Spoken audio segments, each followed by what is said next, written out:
নমস্কার বন্ধুরা, care kitchen স্কুলে সবাইকে স্বাগত। আজকে আমি তৈরি করব চিকেন পকোড়া। চিকেন পকোড়া তৈরি করার জন্য আমি কিছুটা চিকেন নিয়েছি। চিকেনটা নিয়েছি, আর কি কি নেব আমি দেখিয়ে দিচ্ছি। চিকেনটাকে একটুখানি ছোট ছোট করে কেটে নেব। আগে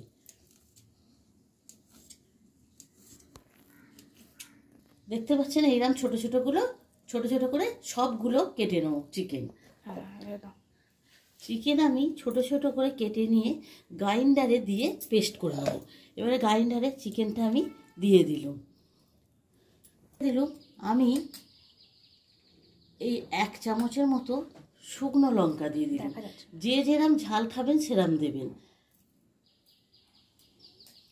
আর এই মশলাটা হচ্ছে সমস্ত রকমের মশলা দিয়ে, জিরে, গোলমরিচ, যত রকমের গরম মশলা আছে আর সব কিছু দিয়ে মশলা নিয়ে ভেজে নিয়েছি, নিয়ে আমি পেস্ট করে রেখে দিয়েছি। এতে সব কিছু মশলা আছে। আপনারা যে যেরা মশলা খাবেন সেই মশলাগুলো দিয়ে ভেজে পেস্ট করে দেবেন, তাহলে এটা খুব সুন্দর খেতে হবে ললিপপটা। এই মশলা দিয়ে দিল। তারপরে ঝাল যে যেরকম খাবেন বলেই দিয়েছি, আমি একটা কাঁচা লঙ্কা দিয়ে দেবো। রসুনের কোয়া আমি কয়েকটা দিয়ে দেবো।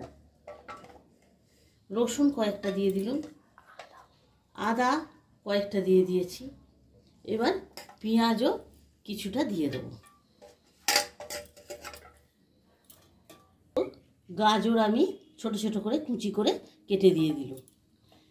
এবারে আলু সেদ্ধ আমি 2টো টুকরো দিয়ে দিলাম।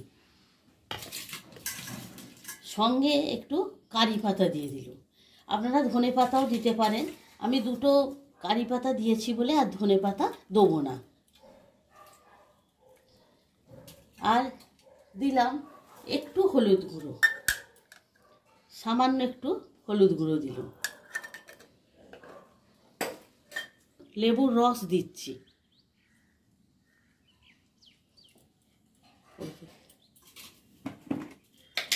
পরিমাণ মতো নুন দেবো, লবণ পরিমাণ মতো।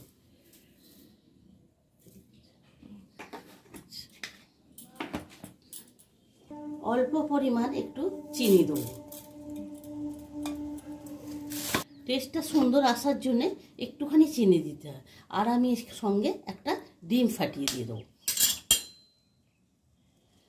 একবারে সহজ পদ্ধতিতে আপনার এই ললিপপ হয়ে যাবে।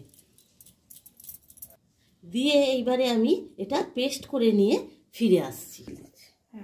এটা পড়ছে দেখা যাচ্ছে। সরষের তেল পেস্টটা ঠিক এইরকম হবে। আমি পেস্টটা এবারে ঢেলে নিচ্ছি এই তেল।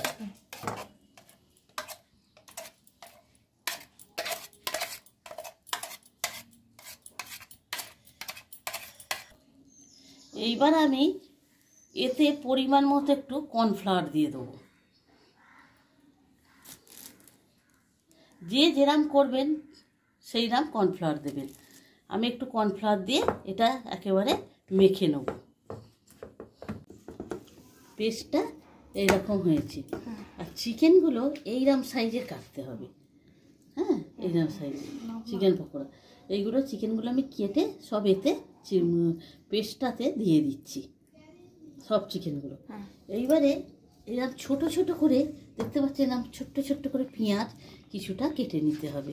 যে যেরকম পরিমাণ খাবেন সেরকম মাংসটা নেবেন, সেই রকম চিকেনগুলো কেটে নেবেন, পেঁয়াজটা কেটে নেবেন।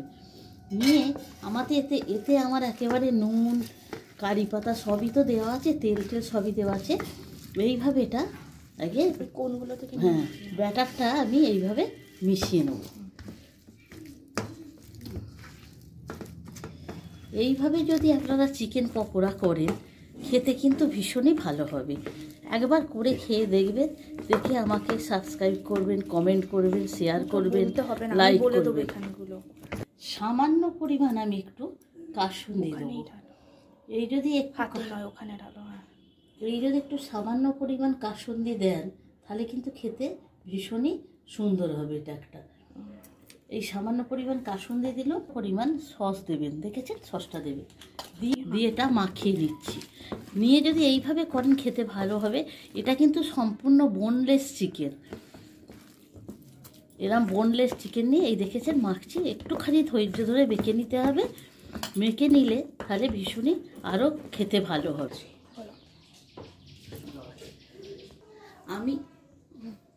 আমি এখন কড়াইয়ে তেল দিয়ে দিয়েছি, তেলটা কিন্তু গরম হয়ে গেছে।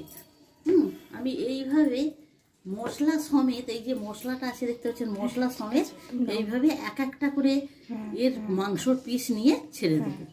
গ্যাসটা কিন্তু সম্পূর্ণ একেবারে সিমে রাখতে হবে। কেন না, তাহলে ওপর লাল হয়ে গিয়ে ভেজে যাবে, নিচেটা ভেতরটা ভাজবে না।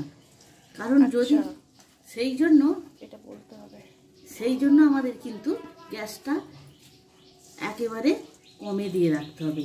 যেহেতু কাঁচা মাংস, এই মাংসগুলো না হলে ভেতরে সেদ্ধ হবে না। আমি দেখতে পাচ্ছেন আমার গ্যাস একেবারে আস্তে, যার জন্যে ভালো করে দেখতে পাচ্ছেন আস্তে এইসবে আস্তে আস্তে ফুট ধরছে। কারণ জোরে দিয়ে দিলে এটা ওপর থেকে আপনাদের লাল হয়ে যাবে, মনে হবে হয়ে গেছে, কিন্তু ভেতরে মাংসটা কাঁচা থাকবে। এই দেখতে পাচ্ছেন এইভাবে আমি কোট করে ওই মশলায় এই পকোড়াগুলো ছেড়ে দিচ্ছি। এইভাবে করলে ভীষণই সুন্দর খেতে হবে। সবগুলো দিয়ে নেব, নিয়ে এমনভাবে কোট করবেন ব্যাটারটা যাতে কোনো মাংস না দেখা যায়। দেখুন আমি এইভাবে কোট করেছি, এইভাবে কোট করলে তবেই ভালো হবে পকোড়াগুলো। দিয়ে এইবারে আস্তে করে একটা চাপা দিয়ে দেবেন। যেহেতু এটা কাঁচা মাংস, না সেদ্ধ হলে খাওয়া যাবে না, ওই জন্যে চাপা দিয়ে অবশ্যই চাপা দিতে হবে। আবার 10 মিনিট বাদে আমি খুললাম। এবার খুলে দেখুন একবারে সম্পূর্ণ সেদ্ধ হয়ে গেছে। আমি এবার গ্যাসটা একটু জোরে দিয়ে লাল লাল করে ভেজে নেব। নিয়ে সবগুলো লাল লাল করে ভেজে নিয়ে আপনাদের একবারে সার্ভ করে দেখিয়ে দিচ্ছি।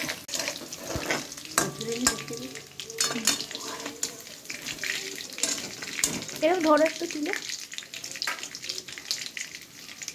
ঠিক আছে।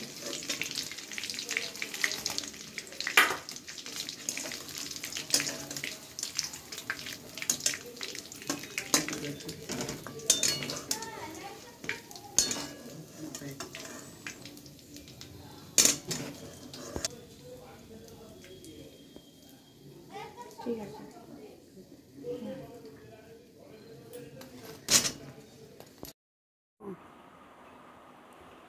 এই পথটি কমপ্লিট হয়ে গেছে। পথটি বাড়িতে সকলে ট্রাই করবেন। কেমন লাগলো আমাকে কমেন্ট করে জানাবেন। আমার চ্যানেলটি লাইক, শেয়ার, সাবস্ক্রাইব করে আমার সাথে থাকবেন। এতক্ষণ আমার সাথে থাকার জন্য সকলকে ধন্যবাদ। সকলে ভালো থাকবেন। দেখা হচ্ছে পরের ভিডিওতে নতুন একটি রেসিপি নিয়ে। নমস্কার।